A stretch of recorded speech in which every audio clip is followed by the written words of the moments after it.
Samantala, lumabas sa pinakahuling survey ng Okta Research Group na mayorya ng mga Pilipino ang naniniwala na lalaga na po ang kaso ng vote buying sa bansa ngayong papalapit na po ang eleksyon.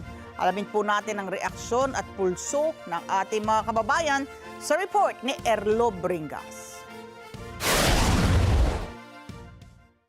Higit isang buwan na lang bagong eleksyon sa bansa. Patuloy naman sa pangangampanya maraming mga kandidato mapalokal o senatorial. Pero sa kabila niyan, mayorya ng mga Pilipino ang naniniwalang mas magiging malala pa raw ang vote buying sa bansa. Yan ang lumabas sa latest survey ng Okta Research Group na ginawa nitong February 22 to 28 sa bansa, na kung saan 66% ng mga Pilipinong naniniwalang magiging prevalent pa ngayong parating na eleksyon ang vote buying. Naging mataas ang expectation ng marami sa ilang parte ng bansa, kasama na ang mga socio-economic classes.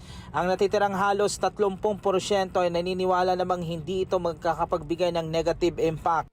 Ayon sa Okta Research Group, ipinakita lamang dito kung gaano kalala ang epekto ng transactional electoral politics na nakakaapekto sa election integrity ng Pilipinas.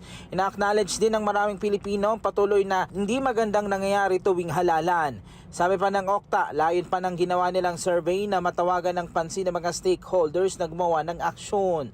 Pero para sa mga nakausap ng Net25 News ng mga karaniwang Pilipino, hati ang kanilang reaksyon patungkol sa nasabing survey.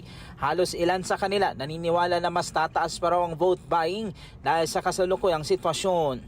I don't wanna sound negative, no?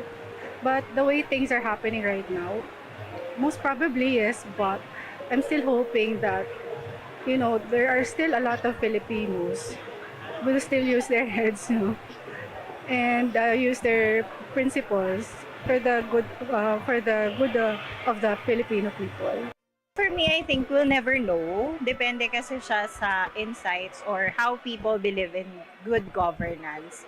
It varies also, depende kung nasan kang lugar. Kasi kung ano na yung na-experience mo dun sa current place mo, I think kung hindi nagko-compensate talaga naman na kailangan pa ng vote buying. Talagang naniniwala ako kasi lahat ngayon is nadadaan sa pera. Talagang lalong lalalayan kapag patuloy pa rin na magbibigay ng pera sa mga tao na ganun nga, na vote buying talaga.